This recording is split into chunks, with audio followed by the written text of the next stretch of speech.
Assalamualaikum warahmatullahi wabarakatuh. Selamat pagi anak-anak. Kalian sehat kan? Alhamdulillah sehat. Baiklah. David sehat atau enggak? Sehat. Oh, mantap. Baiklah. Pada materi hari ini kita akan membahas mengenai sistem starter. Apa yang kalian ketahui mengenai sistem starter? Apakah ada yang tahu? Ya David? Wah, belum tahu ya? Baiklah. Sistem starter itu adalah salah satu sistem yang ada pada kendaraan bermotor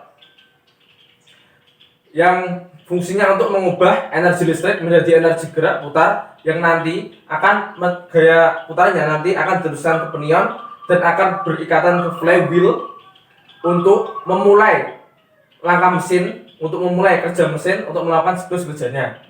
Mengapa dibutuhkan sistem starter di dalam suatu kendaraan? Ada yang tahu enggak? Nanti saya beri nilai yang baik.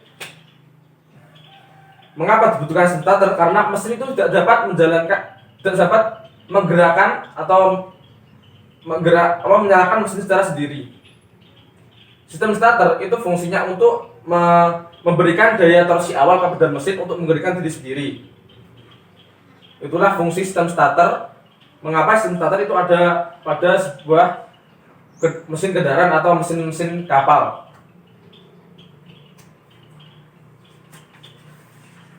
Sistem starter itu terdapat motor starter. Itu merupakan salah satu dari sistem starter yang ada. Di motor starter pertama kali itu ditemukan tahun 1912 oleh Cadillac. Namun desainnya itu cukup jauh dengan ada yang pada saat ini. Dan pada tahun 1960 itu desainnya itu yang secara universal sudah ada pada saat ini. Itu jenis sistem starter itu ada 3, yaitu yang pertama itu konvensional yang dulu, terus yang planetary gear dan yang reduced gear. Ini jenisnya ini terdapat sebuah reduced gear yang akan mengkonversi putaran dari armatur menuju ke pinion gear agar dapat memutar flywheel secara baik. Untuk mobil kelas menengah ke atas itu menggunakan planetary gear. Karena konversi giginya itu baik.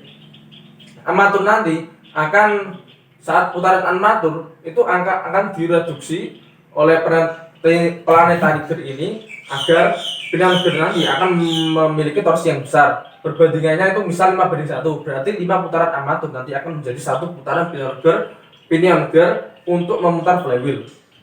Baiklah, yang selanjutnya adalah mengenai komponen. Saya akan menerangkan di PPT. Kalian bisa melihat komponen-komponen yang ada dalam motor starter secara umum. Yang pertama adalah field coil. Field coil adalah sebuah kumparan yang fungsinya untuk membangkitkan medan magnet bila dialiri suatu arus. Dan yang kedua adalah komponen armatur. Armatur ini nanti akan berputar karena adanya suatu gaya listrik yang dihasilkan oleh suatu medan magnet. Kalian pasti ingatkan mengenai materi tentang kemagnetan atau elektromagnet. Bila ada suatu konduktor yang ada di tengah medan magnet dan konduktor tersebut dialiri suatu arus listrik, maka konduktor tersebut akan bergerak sesuai dengan gaya gerak listrik yang terjadi. Dan komponen yang selanjutnya adalah, kalian bisa melihat ya di PPT ya. Komponen selanjutnya adalah pole dan yoke. Pole itu adalah sebuah wadah. Yoke itu ada wadahnya pole, dan pole itu nanti adalah tempatnya field coil yang fungsinya juga untuk memperkuat medan magnet di field coil. Dan komponen selanjutnya adalah brush. Brush itu adalah sikat yang fungsinya itu untuk menghantarkan arus listrik. Sikat itu nanti ada 2, sikat positif dan sikat negatif. Sikat positif nanti akan terhubung ke armatur dan sikat negatif nanti akan terhubung ke massa. Dan komponen selanjutnya adalah magnetic switch atau solenoid. Di dalam solenoid ini nanti akan ada 2 kumparan, pull-in coil dan hold-in coil. Pull-in coil ini, kumparan ini nanti akan dialiri arus listrik dan akan fungsinya itu untuk menarik dan melepas pinion gear yang ada di flywheel. Dan yang hold-in coil ini nanti akan menahan pelunjang, akan menahan agar tetap pinion gear tetap berkaitan dengan flywheel. Yang hold-in coil ini juga dialiri arus listrik fungsinya. Baiklah, tadi merupakan beberapa komponen yang ada pada motor starter secara umum. Komponen tersebut ada solenoid, ada brush, ada itu. Kalian anak-anak juga bisa mencari komponen lain yang ada di internet sumbernya. Terus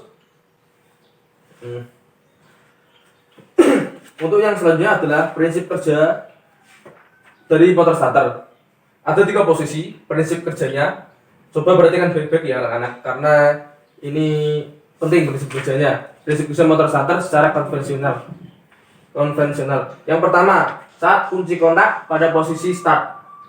Pada saat kunci kontak pada posisi start, itu arus dari baterai itu nanti akan mengalir menuju ke kunci kontak, terus kemudian ke terminal 50 solenoid, ke kumparan pull-in coil, terus ke terminal C, kemudian ke kumparan medan atau field coil, ke sikat positif, ke komutator, armatur, sikat negatif, massa. Maka di sini field coil itu akan membangkitkan medan magnet, dan di pull-in coil juga akan membangkitkan medan magnet. Untuk sementara itu, arus dari baterai juga akan mengalir ke kunci kontak, terminal 50, kumparan holding coil, langsung ke massa. Di sini kumparan holding coil juga akan membangkitkan medan magnet. Karena di pull-in coil dan hot in coil itu terdapat bagian medan magnet, maka plunger itu akan tertarik dan mendorong drive lever. Kan di ujung plunger itu nanti ada drive levernya.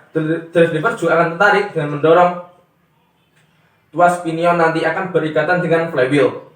Sedangkan di feed coil akan terjadi bagian medan magnet, maka armatur akan berputar, namun putarnya itu secara lambat. Karena putarnya lambat, ini akan memudahkan gigi pinion untuk berikatan dengan flywheel. Itu yang posisi pertama, ingat-ingat ya. Untuk yang posisi kedua itu saat gigi pinion berhubungan dengan flywheel. Pada saat gigi pinion berhubungan dengan flywheel, itu gerakan gigi pinion ini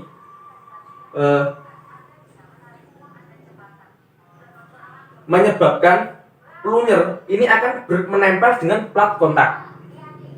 Ingat ya, plunger itu akan menempel dengan plat kontak, sehingga tegangan di terminal 50, C, dan 30 itu sama. Yang menyebabkan tidak adanya arus yang mengalir ke pull-in coil. Terminal 30 dan C ini itu akan berhubung. Maka arus dari baterai itu akan mengalir menuju ke terminal 30, ke plat kontak, terminal C, terus langsung ke field medan, ke field coil, kemudian ke sikat positif, kemudian ke komutator, armatur, sikat negatif, massa. Nah, di sini pull-in coil tidak terjadi pembagian medan magnet karena tidak dialiri arus listrik. Dan pada saat posisi ini, plunger itu harus menempel dengan terminal utama. Nah, untuk itu di hot-in coil itu harus dialiri arus listrik, sehingga terjadi pembagian medan magnet yang dapat menahan plunger itu tetap menempel pada terminal utama dan mengakibatkan pinion gear ini tetap berikatan dengan flywheel. Karena adanya medan magnet di hot-in coil ini. Tadi kan sudah saya sebutkan fungsi dari hot-in coil ini adalah untuk menahan plunger untuk menahan pinion gear agar tetap berkaitan dengan flywheel. Di sini armatur berputar dengan kencang karena arus yang masuk ke feed coil ini besar. Karena arusnya itu langsung ke terminal 30 C. Terminal 30 langsung C, terus kemudian armatur itu berputar dengan kencang dan kuat karena arus yang masuk itu besar. Terus yang prinsip kerja yang ketiga yaitu pada saat kunci kontak itu kembali pada posisi on. Kalian bisa melihat ya, saat saya menjelaskan, melihat di PPT samping saya agar dengan mudah. Pada saat kunci kontak posisi on, nanti juga akan ada videonya. Kerja pada saat kunci kontak pada posisi on, arus dari baterai itu mengalir ke terminal 30, plat kontak, terminal C, ke kumparan medan, kemudian ke sikat positif, komutator, armatur, sekat negatif langsung ke massa. Di sini karena ada arus dari auto feed coil, maka armatur tetap berputar. Dan sementara itu arus positif dari baterai juga mengalir menuju ke terminal 30 plat kontak, langsung terminal C kumparan put in coil, langsung ke kumparan hot in coil, kemudian langsung ke massa. Karena di sini perbedaannya pada saat kunci kontak kembali ke posisi on ini, posisi ini. Berarti di put in coil dan hot in coil ini sama-sama dialiri arus listrik dan sama-sama membangkitkan medan magnet. Sehingga karena aliran arus ini medan magnetnya itu berlawanan arahnya, maka kutubnya juga berlawanan yang mengakibatkan demagnetisasi atau penghilangan sama-sama kedua magnet tersebut. Karena kedua magnet tersebut hilang, maka ulunyer ini akan tertarik kembali ke posisi semula, sehingga drive lever juga akan menarik pinion gear melepas dari ikatan flywheel. Dan arus yang masuk ke feed coil ini untuk memutar motor atau armatur ini juga akan hilang, sehingga armatur berhenti bekerja. Di sini karena karena pinion gear sudah tidak berikatan dengan flywheel, maka motor starter itu sudah berhenti bekerja.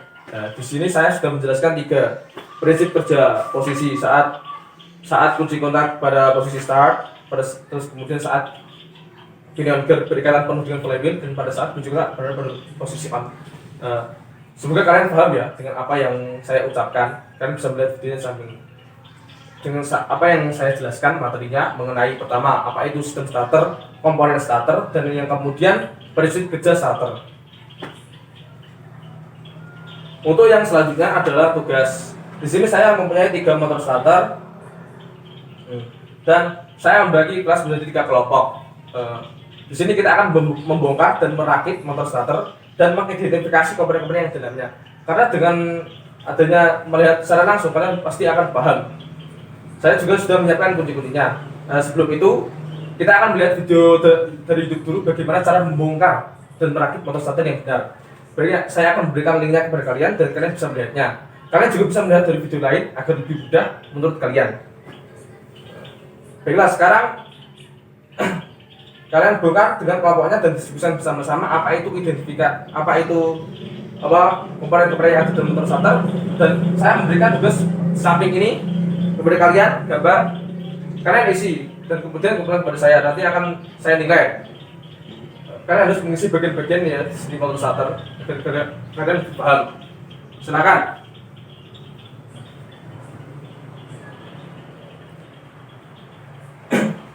Baiklah. Baiklah. 3 kelompok sudah mengirimkan jawabannya kepada saya, dan yang paling benar adalah kelompoknya Ridwan. Kelompoknya Ridwan hebat sekali, bisa menjawab semuanya dan dengan benar mendapatkan nilai yang baik. Kelompoknya David, kenapa kok banyak yang kosong ini? Apa kalian belum tahu? Kalian kan sudah mengidentifikasi komponen-komponennya dan sudah membongkar.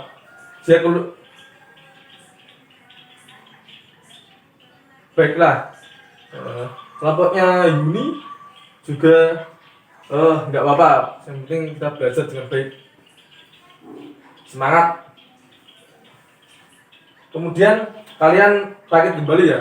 Kalian kalau nanti ada kesulitan motor starter, merakit motor starter, bisa bilang kepada saya akan ajari. Kalian lihat dulu rakitnya. Silakan.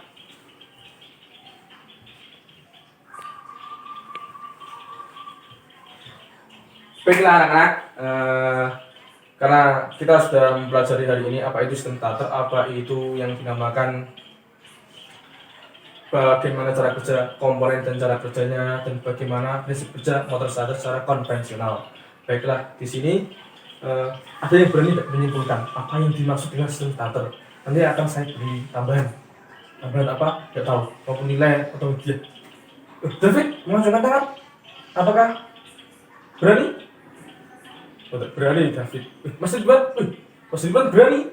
Oke, sekarang silahkan simpulkan pelajaran hari ini. Bagus sekali Mas Ridwan. Apa yang dimaksud sistem starter? Bagus sekali, itulah jawabannya. Baiklah anak-anak, Jangan lupa ya nanti untuk mengerjakan PR yang saya berikan kepada kalian. Jangan lupa minggu depan harus dikumpulkan. Sebisa kalian. PR-nya itu kok latihan soal BJT gak mudah. Gak mudah. Mudah kok. Baiklah anak-anak, apakah ada yang ditanyakan? Ada yang belum paham? Karena waktunya sudah habis. Jika tidak ada, saya mohon pamit atau menyudahi pembelajaran hari ini. Dan anak-anak semoga pembelajaran hari ini mendapatkan berkah dari Gusti Allah, dan apa yang saya ajarkan kepada kalian semoga bermanfaat. Dan jangan lupa ya, nanti alat-alatnya dikumpulkan kembali, nanti akan saya kembalikan ke bengkel. Baiklah, jika tidak ada pertanyaan, saya undur pamit dan terima kasih kepada anak-anak yang sudah bersedia di kelas pada hari ini mengikuti pelajaran. Wassalamualaikum warahmatullahi wabarakatuh.